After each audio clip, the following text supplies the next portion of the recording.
I was 16 when they left me behind in a storm violent enough to make the night feel alive. The rain came down sideways, the wind screamed through broken trees, and the power died before my phone could finish ringing. I remember standing there soaked, waiting for headlights that never came, telling myself there had to be a mistake. Families don't forget their own. Not like that. Years passed. I learned how to stay quiet, how to survive without asking, how to let time carry the weight I refused to show. I never chased apologies. I never demanded explanations. I just kept going. Then, on a day when sirens filled the air and cameras pointed toward a public disaster, I walked into a place I never expected to return to. That's when I saw them again. Older, fragile, afraid. And for the first time, it wasn't the storm that made them tremble. It was me. If you're listening from somewhere in the world right now, tell me your city and the local time. In the comments I read more than you think. And if stories about quiet resilience and late justice speak to you, consider subscribing. You're not alone here.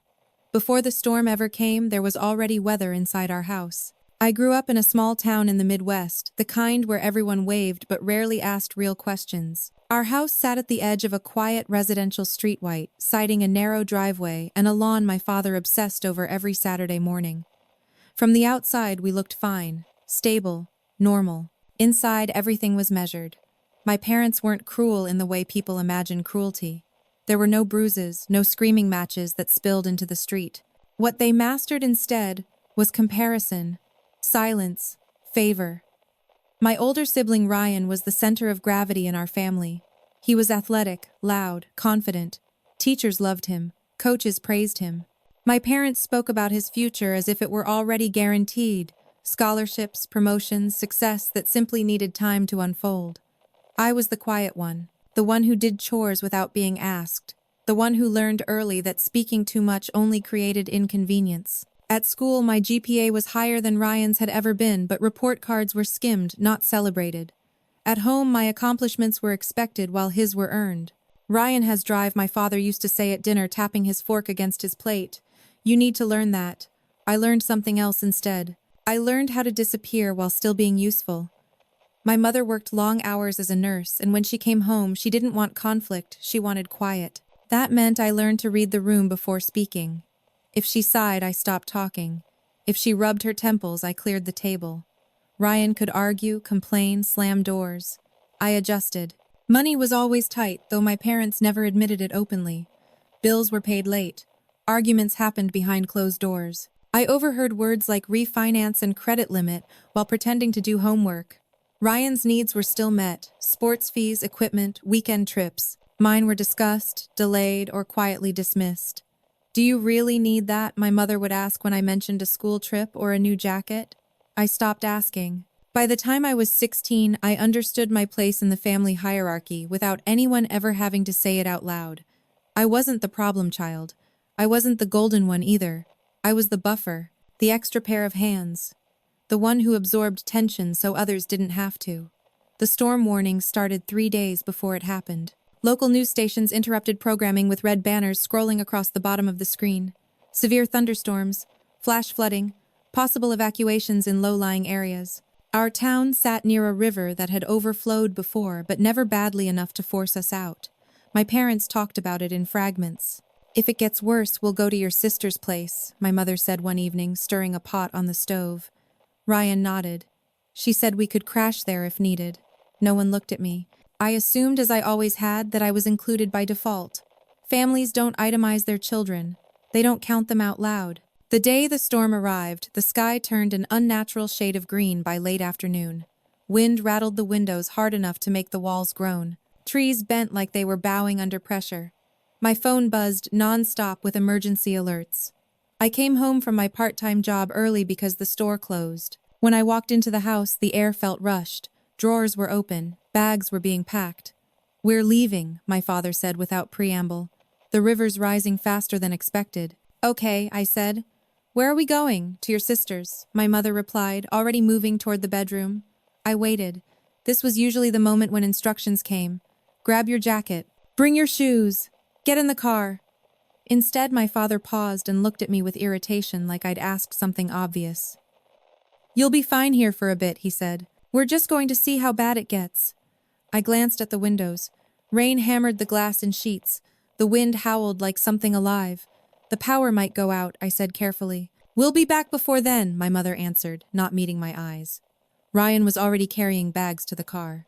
I stood there, holding my backpack from school, unsure whether to set it down or put on my jacket. Something felt wrong, but I didn't yet have language for it. My parents had left me home alone before for short errands for evenings when Ryan had games. This felt different. "Should I come?" I asked, my voice barely cutting through the noise of the storm. My father sighed long and sharp. "Don't make this harder than it needs to be," he said. "Just stay put. We'll call." That was it. No hug. No instructions beyond. Stay put. The front door closed behind them, and moments later, headlights swept across the living room wall before disappearing down the street. I stood there for a long time, listening to the wind beat against the house, telling myself they were right, that they'd be back soon, that I was overthinking it. But as the rain intensified and the first crack of thunder shook the ceiling, a quiet thought settled in my chest, heavy and cold. They hadn't forgotten me. They had decided. At first, I told myself I was being dramatic. The house was still standing. The lights were still on. I had dry clothes and a roof. I kept repeating those facts like they were promises, instead of temporary conditions. I moved from room to room, closing windows, checking locks, doing the things my father usually did when storms came through. Outside, the wind had teeth. Branches scraped against the siding with a sound like fingernails. The rain didn't fall, it attacked, slamming into the roof so hard it drowned out my thoughts. I tried calling my mother, straight to voicemail. I texted Ryan. No response. I checked the clock. 20 minutes had passed since they left. "They'll be back," I whispered to no one. Then the power went out. The house dropped into darkness so sudden it felt physical, like a door slamming shut. The hum of the refrigerator died. The lights vanished. Even the storm seemed louder without electricity to soften it. I stood frozen in the living room, my phone lighting my hands with a pale blue glow. No service. The emergency alert tone blared anyway, delayed and distorted warning about flash flooding and urging residents to seek shelter immediately. I laughed once, short, sharp, and hollow. Seek shelter where? From what water started creeping in through the back door first. Just a thin line at the threshold, barely noticeable unless you were looking for it. I grabbed towels, stuffed them against the crack, and tried to stay calm. My hands were shaking, but I told myself it was just adrenaline. Another 30 minutes passed. The rain didn't ease. It got worse. Thunder cracked so close it made my ears ring. Something hit the roof hard enough to make the ceiling creak. I imagined trees falling, power lines snapping, roads flooding. I imagined my parents safe somewhere dry, maybe complaining about traffic, maybe not thinking about me at all. I tried calling again. This time my phone didn't even pretend. The water rose faster than I expected. It soaked through the towels, spread across the kitchen floor, cold against my bare feet. I moved upstairs, carrying my phone, a flashlight with weak batteries, and my backpack. Every step felt unreal, like I was moving through someone else's nightmare. From the upstairs window, I could see the street. It was gone. What had been asphalt an hour earlier was now a dark, moving surface reflecting flashes of lightning. A car alarm wailed somewhere in the distance, then cut off abruptly. I pressed my forehead to the glass and felt something inside me fracture. Not panic, not yet, but certainty. They weren't coming back. I don't know how long I stood there. Time lost its shape.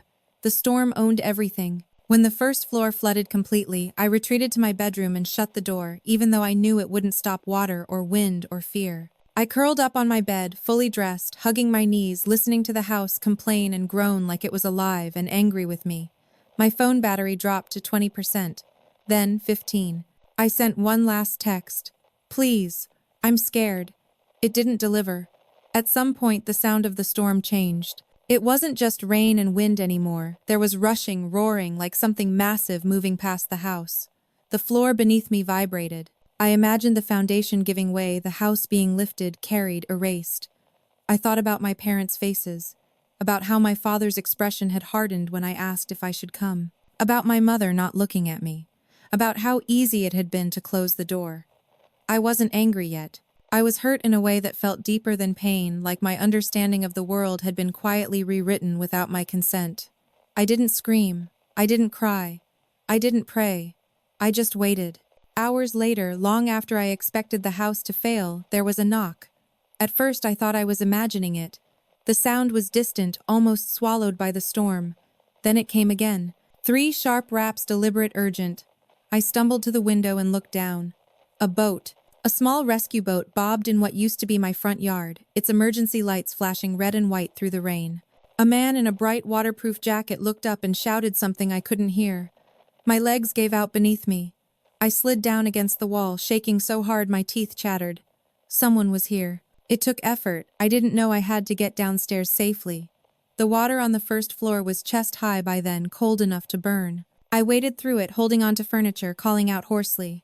The front door wouldn't open fully because of the pressure outside, but the rescuer forced it, bracing himself against the frame.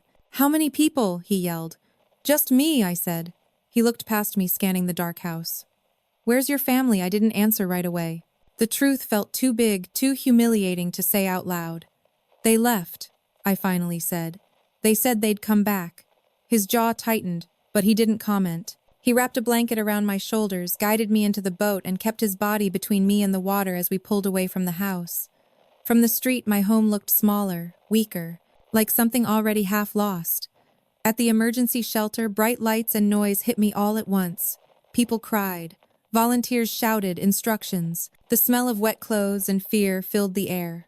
A woman handed me hot tea. Someone else asked for my name, my age, my address.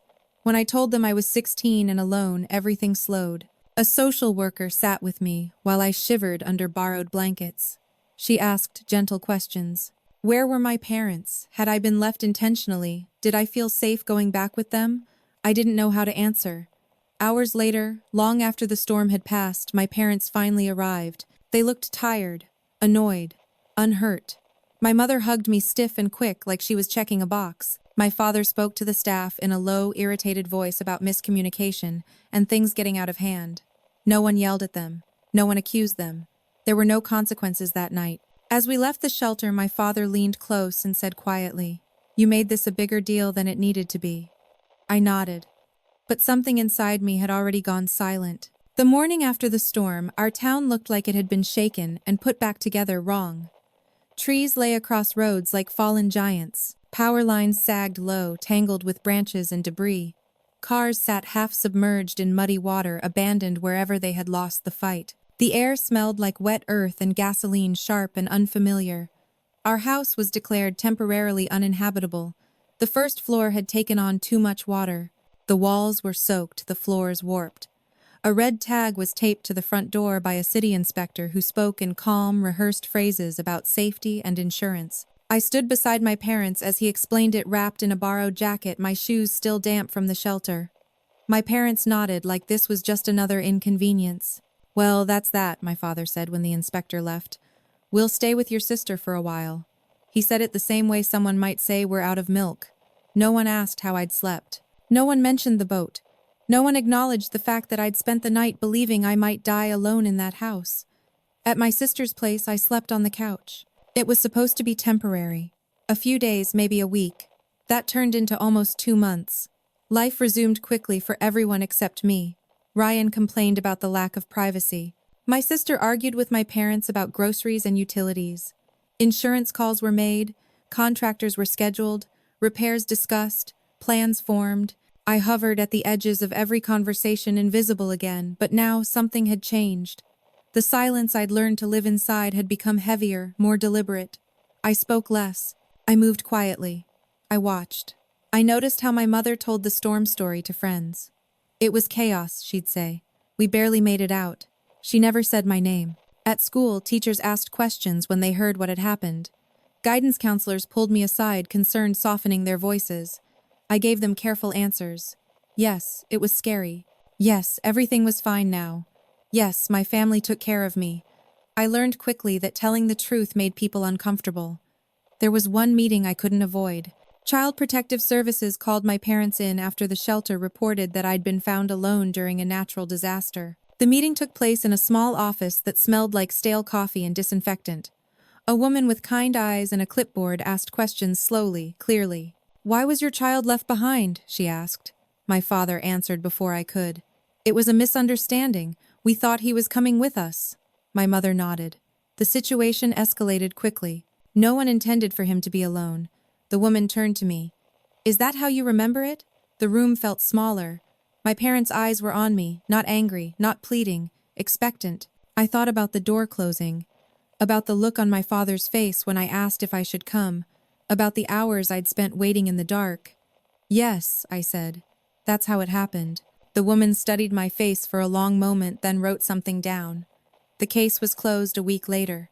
No action taken. No follow-up. At home, if you could call it that, the storm became a forbidden topic. Any time I came close to mentioning it, my father shut it down. "We're not rehashing that." My mother sighed and said, "We all went through something. All of us. Except I was the only one who had been alone." Something inside me hardened during those weeks. Not into anger. Anger required energy, and I didn't have that to spare. What formed instead was distance. I stopped expecting comfort. I stopped hoping for understanding. I started planning. College brochures arrived in the mail that spring. I filled out applications in silence late at night, using the kitchen table after everyone went to bed. I worked extra shifts. I saved every dollar. When acceptance letters came, I read them alone. The day I told my parents I was leaving for school out of state, my father looked surprised. "That's far," he said. "Why so far?" I shrugged. "It's what I got." My mother frowned. "You could stay closer, save money, live at home." I thought about storms, about darkness, about waiting. "I'll figure it out," I said. They let me go without a fight. The first year away was harder than I expected. I worked nights and studied days. I lived in cheap apartments with unreliable heat. I ate instant noodles and learned how to stretch $20 across a week. But every hardship felt honest, earned. No one owed me anything there. And I didn't owe anyone silence. I didn't cut my family off completely. I called on holidays. I answered texts. I stayed polite, distant, careful. They spoke about my life like it was a mystery they hadn't chosen to follow. Years passed. I graduated. I kept going. By the time I was in my late 20s, the storm felt like something that had happened to someone else. A version of me I carried, quietly folded away. I didn't bring it up. I didn't demand acknowledgement. I told myself I didn't need it. Then one afternoon my phone rang while I was at work. It was my mother. Her voice shook. "There's been an accident," she said. "A big one. We don't know what to do." In the background I heard sirens. For a moment, the past pressed close. Rain, darkness, the sound of wind tearing at the house. I closed my eyes, and I realized with a clarity that surprised me that this time I wasn't the one waiting in the storm. I didn't rush to ask questions, not because I didn't care, but because I'd learned slowly and painfully that panic never belonged to me. It was something I absorbed for other people, something I carried so they didn't have to. "What kind of accident?" I asked, keeping my voice level. My mother hesitated. I could hear chaos behind her raised voices, the low thrum of engines, someone crying. "There was a structural collapse near the river," she said. "A section of the old commercial district. Your father and Ryan were there. They're safe, but everything's blocked off. The authorities won't let us near." I pictured the area she was describing. I knew it well. I'd studied the flood maps years ago, back when I was trying to understand how one storm had nearly taken my life while everyone else walked away. The ground there was unstable. Too much development, too little reinforcement. "I'm at work," I said. "I'll call you back." I hung up before she could respond. My office was quiet, too quiet for the words I'd just heard. On my desk sat a neatly stacked set of reports binders labeled with dates and case numbers. Emergency planning documents, risk assessments, evacuation protocols. I worked in emergency management now. It wasn't something I'd planned in a straight line. At first I thought I wanted law school, then engineering, then public policy. But somewhere along the way I realized what had always pulled at me wasn't power, it was preparedness. Systems. The difference between chaos and coordination. I'd started at the bottom, data analysis, long nights, unnoticed competence. Promotions came slowly, earned in silence. By my early 30s, I was part of a regional response team that coordinated with city officials, federal agencies, and first responders during large-scale incidents. I wasn't famous. I wasn't visible. But I mattered. When I walked into the incident command center later that afternoon, the air buzzed with urgency. Maps were spread across tables. Screens displayed live feeds from the site. Voices overlapped, directives updates, confirmations. The collapse was worse than initial reports suggested. An entire block had caved in near the riverbank. After days of heavy rain weakened the foundation. Several buildings were compromised. Dozens of people were trapped or displaced. Roads were impassable. Media helicopters circled overhead. I scanned the location on the map. My family was right in the middle of it. Any casualties? I asked a colleague. None confirmed yet, she said. But it's unstable. We're coordinating with federal assistance. I nodded, my expression neutral. Inside, something tightened, not fear, not anger. Recognition. This was my world now. I took my place at the table, reviewed the data, made recommendations when asked. When someone suggested reopening a side street too early, I shut it down. When another team underestimated the river's projected rise, I corrected them with numbers, not emotion. Hours passed. At some point, a liaison mentioned that several civilians were demanding access past the barricades. Family members, he said. They're upset. One of them is getting loud. I knew who it was without asking. Tell them access is restricted, I said. No exceptions. He hesitated. They're claiming a personal connection, saying they just need 5 minutes. So does everyone else, I replied evenly. Night fell. Floodlights illuminated the site, casting long shadows across twisted steel and broken concrete. Emergency vehicles lined the perimeter. Cameras flashed. Reporters spoke into microphones with urgent expressions, repeating the same limited information over and over. I stood just behind the main barrier, reviewing a tablet when I heard my name. Not shouted, not called. Spoken carefully like someone testing whether it was real. I looked up. My mother stood on the other side of the barricade, her coat damp, her face pale. For a moment, she didn't move. She just stared. Then her eyes flicked to my jacket. The badge clipped near my shoulder. The radio at my waist. The people around me deferring when I spoke. Her mouth opened, then closed. Is that? She began. I stepped forward, stopping a few feet away. Close enough to see the lines in her face I didn't remember. Far enough to keep the barrier between us. Hi, I said. Behind her, my father and Ryan stood frozen. My father's posture was rigid, his jaw clenched. Ryan looked confused, then startled, then something like embarrassed recognition washed over his face. They hadn't known. They hadn't followed my career. Hadn't asked. Hadn't imagined this version of me. What are you doing here? My father asked. I glanced back at the site, then at the map on my tablet. Working. A long silence stretched between us, broken only by the hum of generators and the distant rush of water. My mother swallowed. We need help, she said softly. I met her gaze. So does everyone else, I replied. I didn't raise my voice. I didn't step closer. I didn't accuse. I simply stood where I belonged. And for the first time since I was 16, they looked at me the way people look at authority, not because it demands fear, but because it doesn't need permission. They didn't argue with me. That was the strangest part. My father, who had always filled silence with certainty, said nothing. My mother's hands trembled at her sides, and Ryan shifted his weight like he was waiting for someone else to speak first. The barricade between us wasn't just metal, it was procedural, legal absolute. And they felt it. I'll assign someone to update you, I said, turning slightly to signal the end of the conversation. Please step back from the restricted area. A uniformed officer moved closer, not aggressively, just enough to make the boundary clear. My family obeyed without protest. I watched them retreat into the crowd, smaller than I remembered. For a moment, something old and dangerous stirred inside me. A voice that asked whether this was the moment I'd imagined, whether this was what justice felt like. But the feeling didn't settle. It passed like a wave that never quite reaches shore. I went back to work. The next 2 days blurred together in a rhythm I knew well. Briefings at dawn, adjusted projections by midday, emergency housing coordination in the afternoon. Press statements cleared word by word. Sleep came in fragments, usually in a chair, my phone vibrating against my chest with updates. I didn't seek out my family. I didn't avoid them either. I treated them the way I treated everyone else affected by the collapse, with professionalism, distance, and fairness. When a temporary shelter was set up, their names went on the same list as everyone else's. When aid was distributed, it followed protocol. No shortcuts, no favors. On the third day, a senior federal coordinator joined us on site.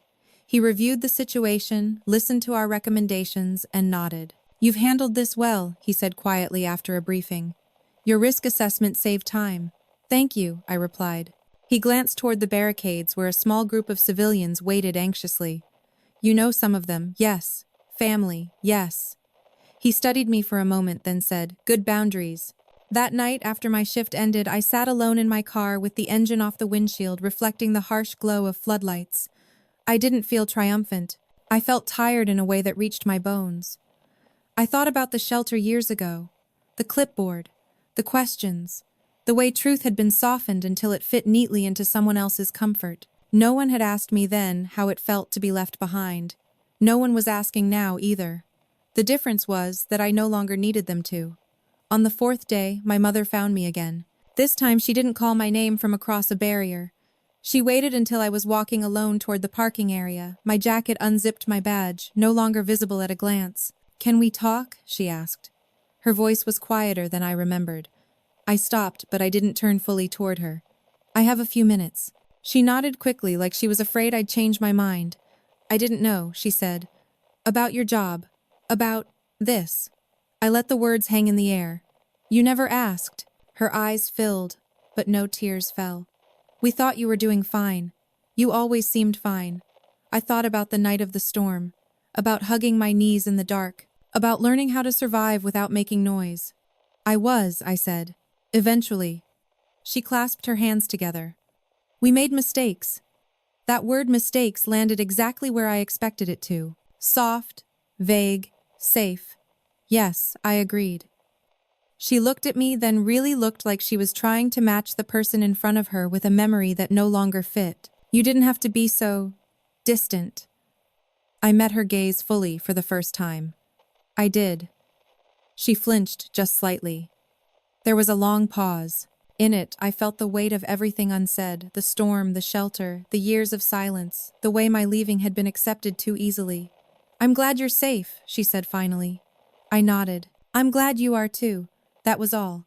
I walked away before the conversation could turn into something else, before apologies were offered that would ask me to do emotional labor I hadn't agreed to. I wasn't there to heal them. I was there to do my job. The collapse site was stabilized by the end of the week. Temporary housing transitioned to longer-term solutions. Investigations were opened into zoning violations and ignored safety reports. Names were recorded. Timelines established. Accountability moved slowly, but it moved. On the final day, as equipment was dismantled and crews prepared to leave, a local official approached me with a document folder. "There's going to be a public briefing," he said. "We'd like you to present the findings. You're the most familiar with the data." I knew what that meant. Public. Recorded. Transparent. "Okay," I said. The briefing took place in a large municipal hall, cameras lining the back wall. Officials sat at long tables. Reporters filled the seats. Affected families watched from the aisles. My family sat together near the back. I stood at the podium and spoke clearly, calmly, without embellishment.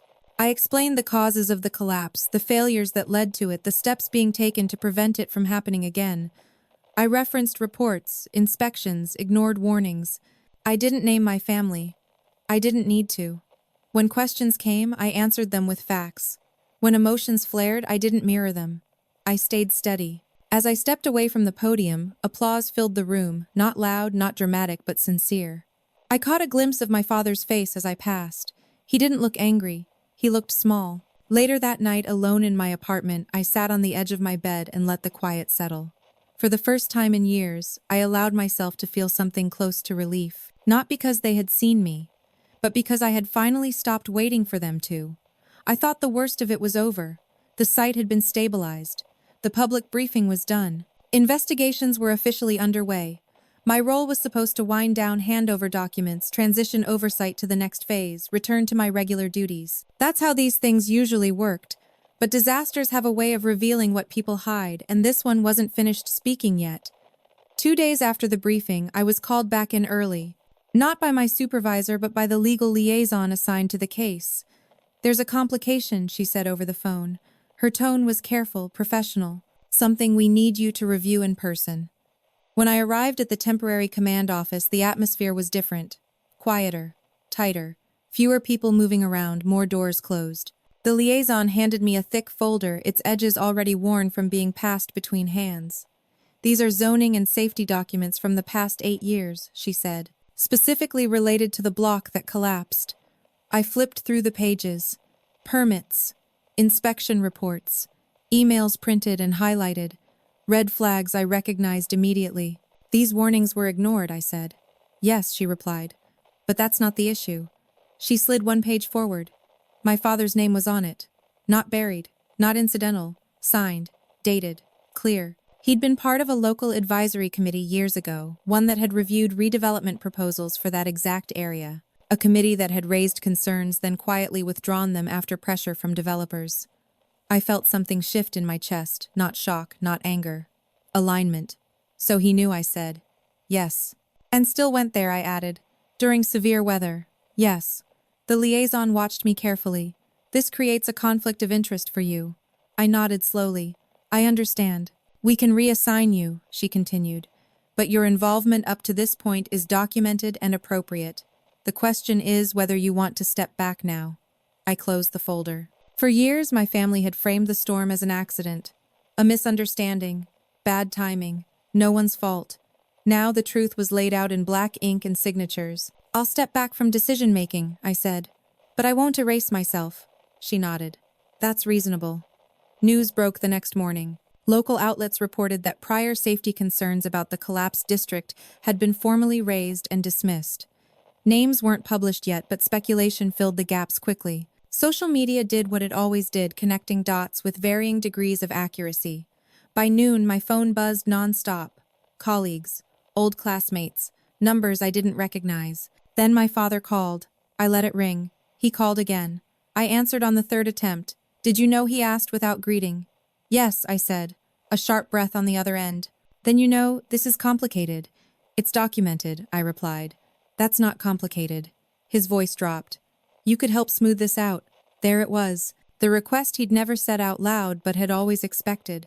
The assumption that I would absorb the consequences, the tension, the moral weight, so he wouldn't have to. I already did my job, I said. You're going to let this destroy us, he snapped. I pictured the house filling with water, the door closing, the dark. I'm not doing anything, I said calmly. I'm not stopping anything either. Silence, then quieter. We're family. I closed my eyes. You left me in a storm, I said. This is just weather. I hung up. That afternoon, subpoenas were issued. Committee members were called in for questioning. Emails were requested. Financial disclosures scrutinized. The story shifted from natural disaster to preventable failure. My family became nervous not because of guilt but because of exposure. They moved carefully, spoke less, avoided public places. When they did speak to me, it was measured, rehearsed. Ryan sent a message. Did you really have to be involved? I stared at it for a long time before replying. I didn't choose this. I prepared for it. The hearing was scheduled for the following week. A public one. City officials, committee members, developers, inspectors, all summoned to testify. Media access approved. Records to be presented. Questions to be asked on the record. I wasn't on the panel. I was a witness. The night before the hearing, I couldn't sleep. Not because I was afraid, but because something unresolved pressed against my ribs. Not the past itself, but the finality approaching it. I remembered being 16, sitting on a bed in a dark room, waiting for someone to decide I mattered. Tomorrow, no one would be waiting for me. The hearing room was full. Cameras clicked. Reporters whispered. Officials sat stiff-backed behind microphones. My father sat among them, suit pressed, expression controlled. Ryan sat behind him, eyes darting. When my name was called, the room shifted. I walked forward, placed my hand on the Bible, and swore to tell the truth. I did. I explained the flood risk assessments, the warnings, the ignored recommendations, the chain of decisions that led to weakened infrastructure in a known hazard zone. I was precise, calm, relentless. Then the panel asked about my prior involvement in the emergency response. Yes, I said. I coordinated initial assessments. And your family was present in the affected area, one member asked. Yes. Did that influence your decisions? No, I said. Procedures did. My father stared straight ahead. I didn't look at him. When the hearing ended, the room buzzed with voices and motion. I stepped outside into the cold air, my breath visible, my hands steady.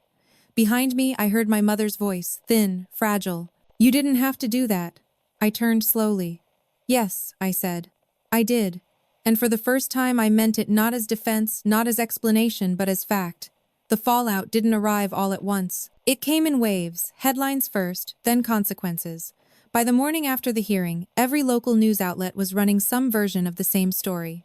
Words like negligence, oversight, failure, and ignored warnings appeared in bold. The committee my father had served on was named. Documents were quoted. Dates were scrutinized. No one called it a witch hunt. They called it overdue.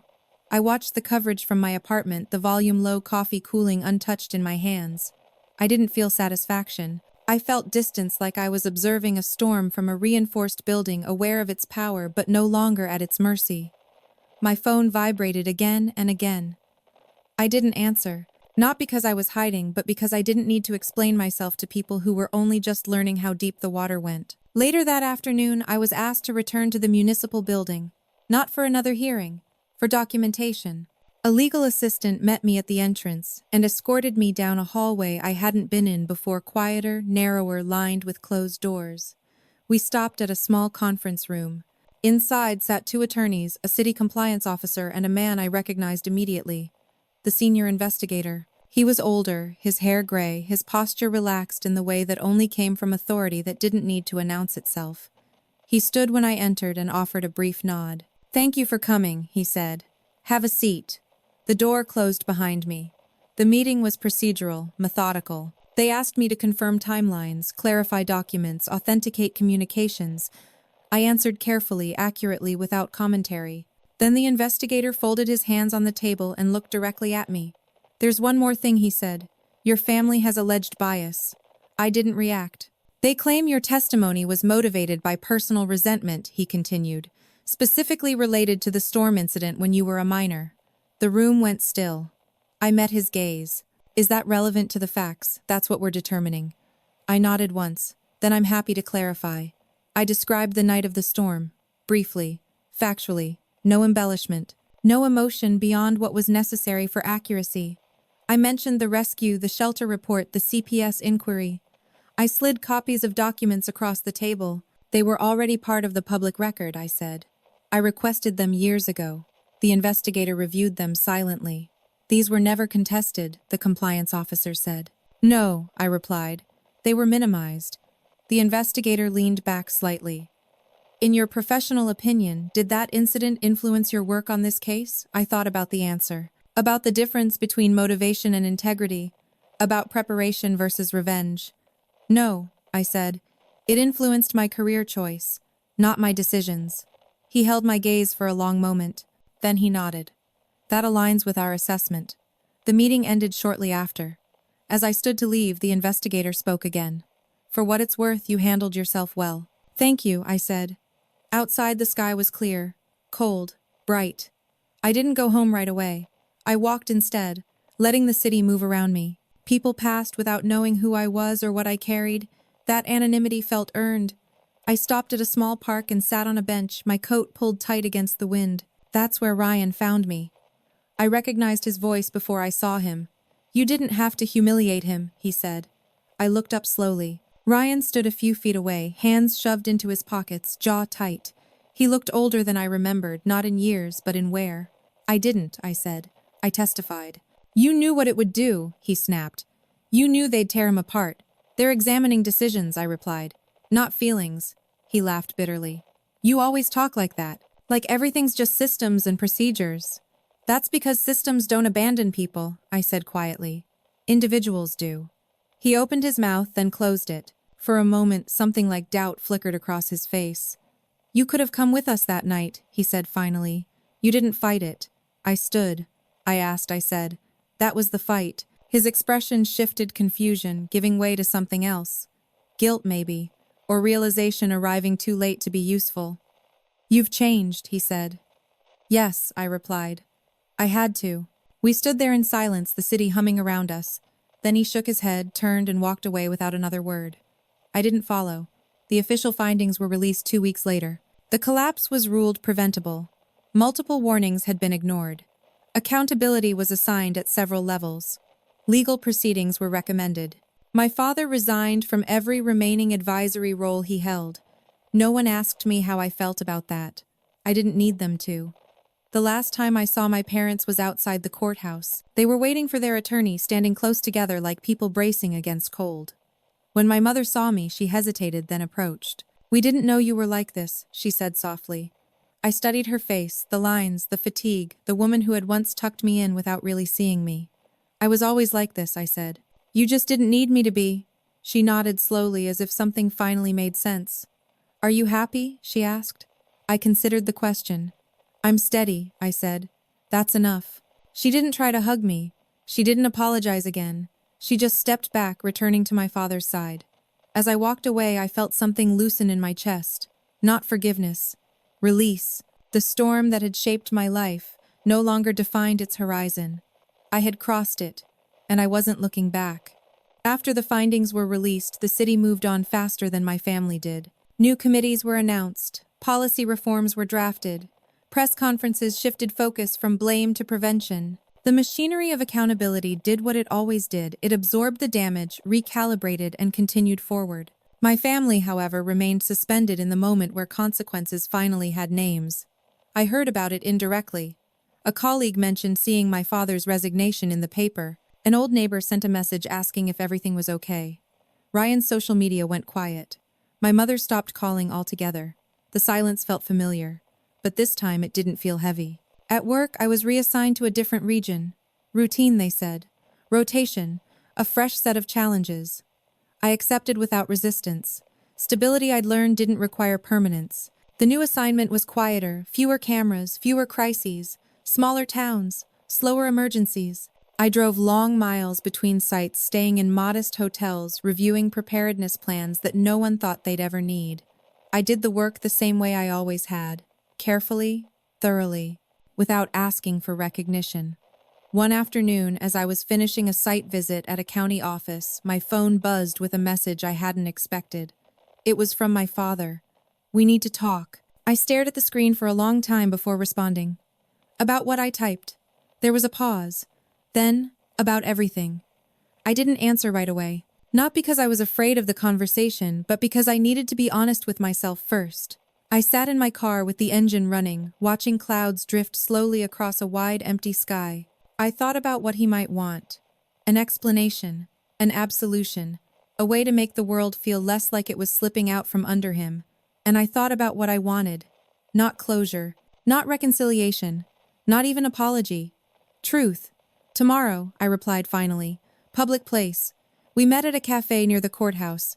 It was mid-morning, quiet enough to talk without being overheard. My father arrived early, sitting stiffly at a corner table, his coffee untouched. He looked smaller than he had outside the courthouse weeks earlier. Not weaker, just exposed. I sat across from him and waited. I didn't know how to start, he said. You just did, I replied. He exhaled slowly. I didn't think it would come to this. I nodded. Most people don't. He rubbed his hands together, a nervous habit I remembered from childhood. You think I wanted any of this? I met his eyes. I think you wanted it to be easy. His jaw tightened. You make it sound simple. It is, I said. Simple isn't the same as painless. He looked down at the table. We made decisions. We thought they were reasonable. Everyone was doing it. I waited. When the storm happened, he continued, we panicked. We didn't think clearly. I leaned back slightly. You had time to pack bags. That landed. Silence stretched between us, thick but not hostile, just honest. I failed you, he said finally. The words sounded foreign in his mouth, like a language he hadn't practiced. Yes, I agreed. He flinched, then nodded. I don't expect forgiveness, he added quickly. I just needed you to hear that. I did, I said. He looked up, searching my face for something, approval maybe. Relief. He didn't find it. What happens now? He asked. I considered the question carefully. Now I said you live with what you know, the same way I did. His shoulders sagged slightly, like he'd been carrying something he could finally set down but didn't know where to put it. We finished our coffees in silence. When we stood to leave, he hesitated, then extended his hand. I shook it. Not warmly, not coldly, properly. After that, there were no more meetings. Ryan sent one last message a month later. I get it now. I don't like it, but I get it. I didn't respond. Not because he didn't deserve an answer, but because some realizations don't require acknowledgement. They just need space to exist. Time moved on. The new region brought new storms, literal and otherwise. I helped small towns draft evacuation plans. I trained volunteers. I sat in council meetings, explaining worst-case scenarios to people who nodded politely and hoped they'd never need the information. Sometimes, late at night in a hotel room, I thought about the boy I'd been waiting in the dark, listening to water rise. I didn't feel sorry for him anymore. I felt proud. Proud that he'd learned to be still, that he'd survived without becoming cruel, that he'd built a life where no one could lock him out of safety again. One evening, after a long day, I stood outside a motel watching a storm roll in from a distance. Lightning flickered along the horizon, silent at first, then followed by a low rumble of thunder. I didn't move. I didn't feel fear. I checked the radar, reviewed the forecast, and sent a few precautionary messages to local officials. Prepared, calm, present. The storm passed without incident. As I went back inside, I realized something quietly important. The people who had once held power over me, who could decide whether I was protected or exposed, no longer existed in that role. Not because they'd been punished, but because I'd outgrown the need for them. The subpoena arrived on a Tuesday. Not by surprise, not with drama, just a certified envelope forwarded to my temporary address, my name typed cleanly on the front. I knew what it was before I opened it. The legal proceedings had moved from investigation to consequence, and when systems shift into that phase, they pull in everything that touched the truth, including me. I read the document once, then again more slowly. I was being called not as an expert this time, not as a coordinator or analyst, but as a factual witness tied to both the incident and the aftermath. My prior testimony, my role during the emergency, my relationship to one of the named parties. Public. On the record. Again. I didn't feel dread. What I felt was weight, the kind that comes when something is about to be finished properly. The courthouse was larger than the municipal hall where the hearing had taken place. Marble floors, high ceilings, a quiet that felt enforced rather than natural. Reporters waited outside the main doors, clustered in small groups, murmuring into phones. Inside, everything moved at a measured pace. I sat in a side room until I was called, hands folded, posture relaxed. Across from me, my father's attorney spoke in low tones to him, occasionally glancing in my direction. My father didn't look back. He stared straight ahead, jaw set, shoulders squared, like he was bracing for impact. When my name was announced, the room shifted. I walked to the witness stand, took the oath, and sat. The questions began simply. Name, occupation, role. Then they deepened. I was asked to describe the risk assessments that had been conducted before the collapse. I explained the floodplain data, the structural warnings, the documented recommendations. I referenced reports by date and author numbers, precise language restrained. Then came questions about the storm years earlier. Can you describe the circumstances under which you were left alone? The prosecutor asked. I took a breath, not because I needed to steady myself, but because accuracy mattered. Yes, I said. I was 16. A severe storm warning had been issued. My parents evacuated without me. My father's attorney stood. Objection, characterization. The judge looked at him calmly. Overruled. The witness may continue. I did. I described the timeline. The departure. The power outage. The flooding. The rescue. The shelter report. I did not speculate about intent. I did not describe emotions beyond what was necessary to establish context. The room was silent. Then came the question everyone had been circling. Did that experience influence your actions during the recent emergency response? I met the prosecutor's gaze. No, I said. It influenced my training, not my conduct. And how can you be sure? Because my decisions were reviewed, I replied, and upheld. The defense attempted to suggest bias. They used words like personal history and unresolved resentment. They implied motive without proof. I answered every question the same way, with facts, with dates, with documents. At one point, my father's attorney asked, "Isn't it true that you stood to gain personal vindication by testifying as you did?" I didn't look at my father. No, I said. Vindication is emotional. This process is procedural. The judge nodded slightly. When my testimony concluded, I stepped down and took a seat at the back of the room. From there, I watched as others testified, inspectors, developers, committee members. Some were defensive, some evasive, some visibly uncomfortable with the weight of their own signatures. My father testified last. He spoke carefully. He admitted to participation, to oversight, to misjudgment. He avoided words like neglect and abandonment. He framed decisions as collective, diluted responsibility across a group. But something was different now. The record was complete. When the session adjourned for the day, reporters surged forward, calling names, asking questions. I slipped out a side door, uninterested in commentary. Outside, the air was crisp, clean. I walked several blocks before stopping, letting the tension leave my shoulders. That night, alone in my apartment, I sat at the kitchen table and stared at the wall. No television, no phone, just quiet. I realized something then. For most of my life, justice had been something I imagined happening to someone else, an event that would finally correct the imbalance, restore what was lost. But this wasn't that. This was quieter. Justice wasn't the punishment of my father. It wasn't public humiliation or loss of status. It wasn't even acknowledgement. Justice was that I had told the truth without shaking. Justice was that no one could rewrite what happened anymore. The ruling came 2 weeks later. The court found that the collapse resulted from a pattern of negligence and failure to act on known risks. Civil penalties were assigned. Further criminal review was recommended for certain parties. My father was named not as the sole cause, not as a villain, but as part of a documented failure. The language was careful, precise, unforgiving. I read the ruling once, then closed the file. There was no celebration, no sense of triumph, only finality. A few days after the ruling, my mother left a voicemail. She didn't ask to meet. She didn't ask for anything. She said, "I hope you're okay." I didn't call back. Not because I wasn't okay, but because I finally was. On my next assignment, I stood in a small town hall, explaining flood mitigation strategies to a group of residents who listened with folded arms and skeptical expressions. I spoke anyway, calmly, patiently, knowing that preparedness often goes unnoticed until it's too late. As I packed up my materials, a woman approached me.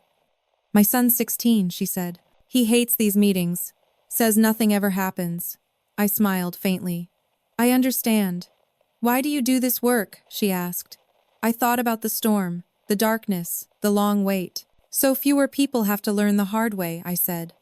That night, as rain tapped gently against my window, I slept deeply. No waiting, no fear, just rest. After the ruling, life didn't suddenly feel lighter. It felt quieter, the kind of quiet that settles in after something long and loud finally stops echoing. I woke up each morning without the low hum of anticipation in my chest, the sense that something unresolved was waiting just beyond the day. Work continued. Storm seasons didn't pause for court calendars. I returned to my assignments, moving between counties, reviewing plans, speaking to rooms full of people who didn't know my name and didn't need to. That anonymity had become a gift. Still, consequences explained themselves slowly.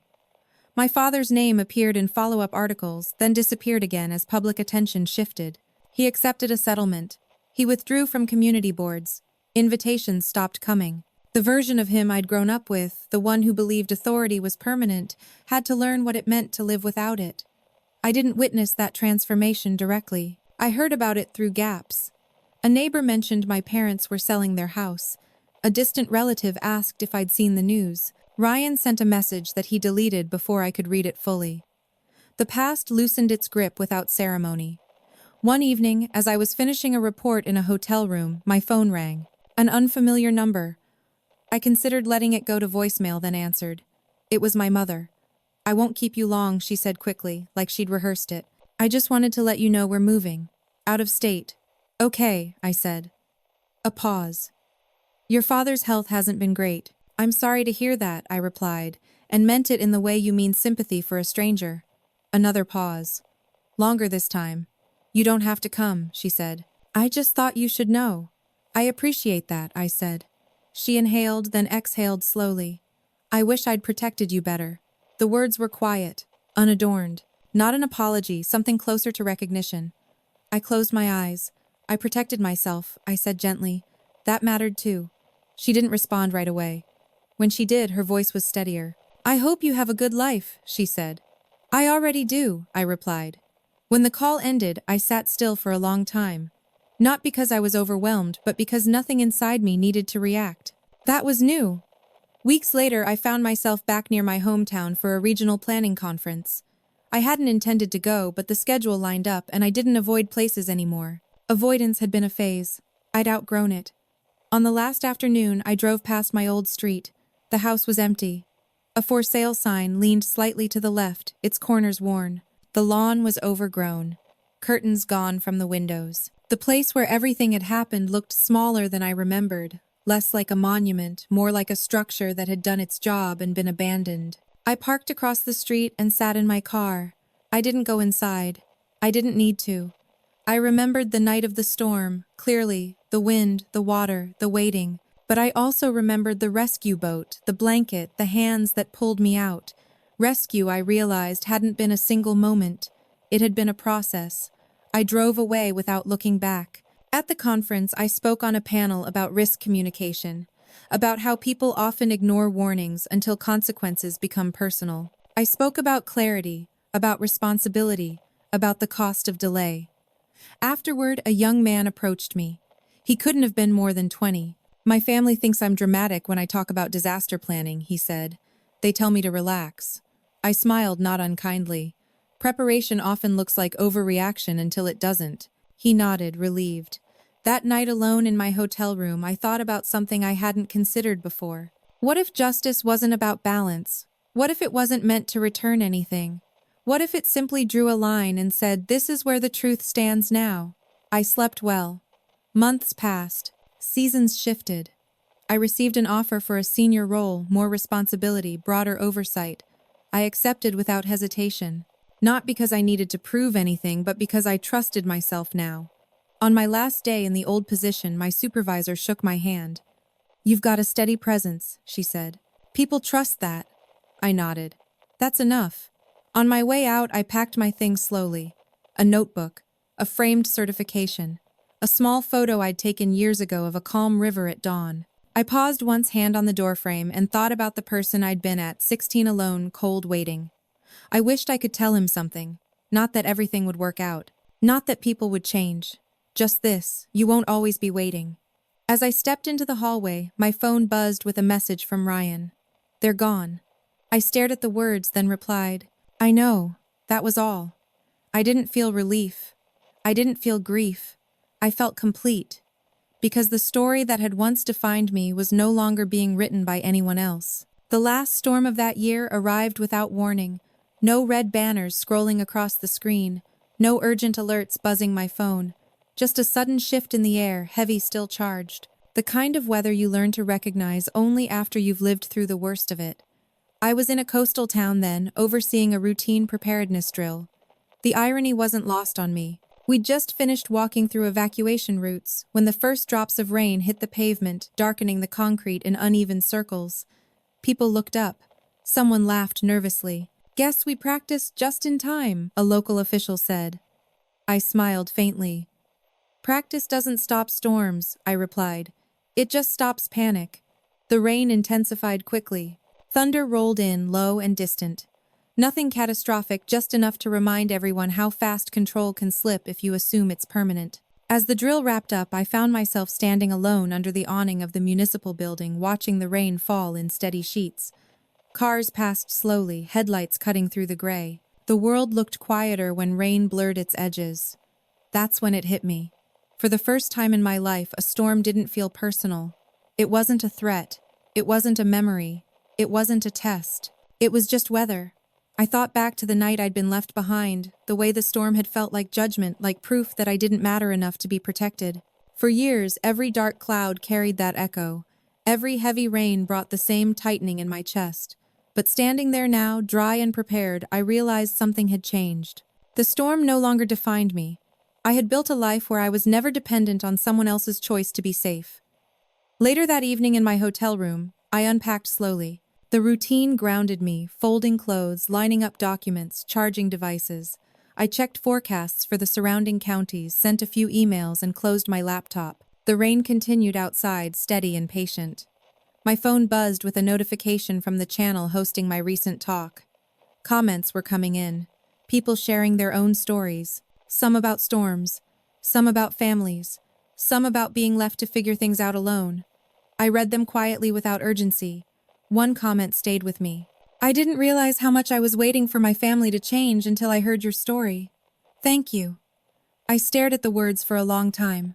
Waiting. That had been the shape of my childhood. Waiting for acknowledgement. Waiting for fairness. Waiting for someone to come back through the door. I hadn't stopped waiting because my family finally did the right thing. I stopped waiting because I decided my life didn't require their permission to move forward. The next morning, the storm was gone. Sunlight reflected off wet streets. Puddles shimmered like fragments of broken mirrors catching the sky. I drove out of town early, the road open and quiet, miles stretching ahead of me. As I passed the coastline, I pulled over briefly and stepped out of the car. The ocean was calm, deceptively gentle. Waves rolled in with quiet confidence, rising and falling without hesitation. I stood there with my hands in my pockets, breathing in salt air, and thought about rescue. For years I'd believed rescue meant someone showing up when you couldn't save yourself.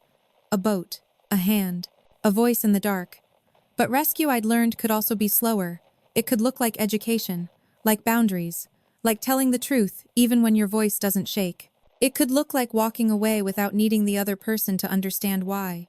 I checked my phone one last time before getting back into the car. A message from my supervisor, new assignment coming in next month, bigger scope, public facing. I smiled to myself. Bigger storms, bigger rooms, bigger responsibilities. I wasn't afraid.